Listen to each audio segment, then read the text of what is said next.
Hi guys! So for my book report, I decided to choose The 5 Dysfunctions of a Team by Patrick Leoncini. This book represents a leadership fable that pretty much outlines a dysfunctional team at a tech company. Specifically, this is the team of executives. The story pretty much centers around a girl named Catherine. She was hired to replace the CEO and the boss of the company because he did a horrible job at leading this team. So they're pretty much at the slumps, they're at the very bottom, they're not doing too well in their sales, they're not making a lot of revenue. And so Catherine was hired to fix this team, make their team dynamics grow, make them a little bit stronger, and then put them back to the top. So the story takes place, it is half fictional, but Leoncini, the author, he pretty much used his own personal experiences and kind of mixed that with the fiction aspect. So it was really cool being able to see those two go hand in hand. Patrick Leoncini, the author, super cool. He's written like several books, 13 of them were bestsellers. His job is to provide organizations with products and services to make their organizations effective and to make their teams more cohesive. So he goes in very similar to a consultant and pretty much fixes all of these organizations. So he was able to use the experience that he's had over the years with these organizations, kind of combine that with a fictional aspect and make this book. So it was really cool being able to read it. It was very real, very relatable. A lot of the stuff was pretty practical. You could probably see that happening in a typical workplace. And so as a reader, it was super easy to understand how these things could come to life and how these could be true, and very relatable. This book has a communicative focus from beginning to end. The entirety of the book is focused on clear, direct, and effective communication. Specifically, a communicative focus can be derived from the bottom of the pyramid that she presents. So I wrote it down for you guys, but this pyramid represents the 5 dysfunctions of a team. So when she was going in and fixing this team of executives, she presented them with this pyramid and said, okay, listen, these are the reasons why things aren't going the way that we want them to.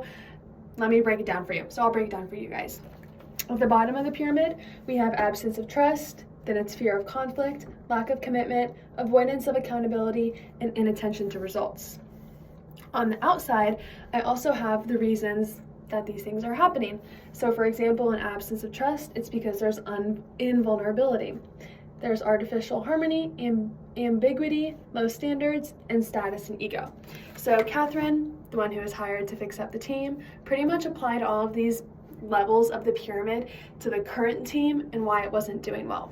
At the bottom, we have absence of trust, and in order to combat this difficult issue with the team, she emphasized the importance of vulnerability-based trust. However, that is only successful through open dialogue and constructive feedback. She actually recommended arguing with one another in the book. She encouraged arguments for team meetings. A lot of the team meetings before Catherine had entered the company, a lot of them were really stale. Nothing was getting done. Everyone was agreeing with each other. Therefore, nothing got done. There was no constructive criticism. It just stayed the same, and eventually they plummeted. So she actually encouraged people to argue with one another just to get diverse opinions and perspectives. It's always very helpful. By doing so, she showed that we can be honest with one another and eventually lead to successful collaboration. This is just one example of how the book has a strong communicative focus. I believe that this book is a very practical tool for managers or bosses or team leads to use with their teams. Although there are many fictional elements, it is also very relatable. As the reader, I was able to read this and understand what was going on. It was very relatable. It was also very practical. For example, the pyramid of dysfunctions. I could apply this to several teams that I'm in currently. She provided strategies to use that will foster teamwork, collaboration, and vulnerability. For example, people could use this pyramid for a sports team, a team of interns, a team of executives. Really nice being able to see how flexible and applicable this pyramid is. One limitation I found in this book was probably the simplicity of it. Everything was kind of picture perfect. It was really easy and really relatable, very easy to digest and read. However, there might in real life be some more issues that aren't surfaced in this book. I can see how, like, in the real world, problems with the workplace might be just a little bit more complicated, such as for not having as many resources available, or just kind of broader organizational factors that aren't necessarily accounted for in the book. In addition, I would say one criticism that I had, there wasn't any numerical data for the book. I would like to see the results of how these teams have become more effective, although I am taking Leon Cheney's word for it.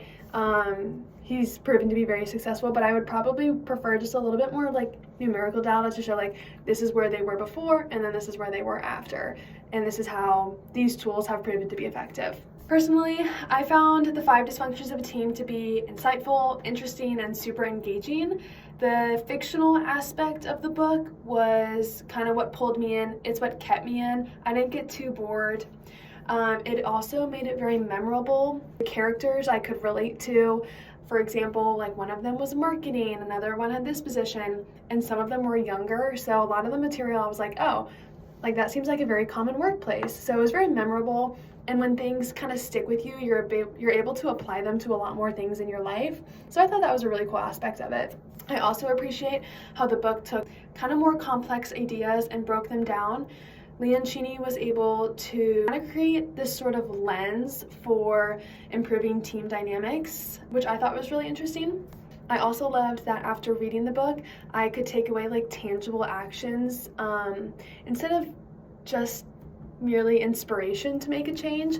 I could actually take tools and resources and make a team more cohesive or make a team more vulnerable with one another. Overall, this book provided me with a memorable and interactive experience for me as the reader. I left with ways in which I can improve the quality of team dynamics on various areas of the spectrum, which I thought was really interesting. 10 out of 10.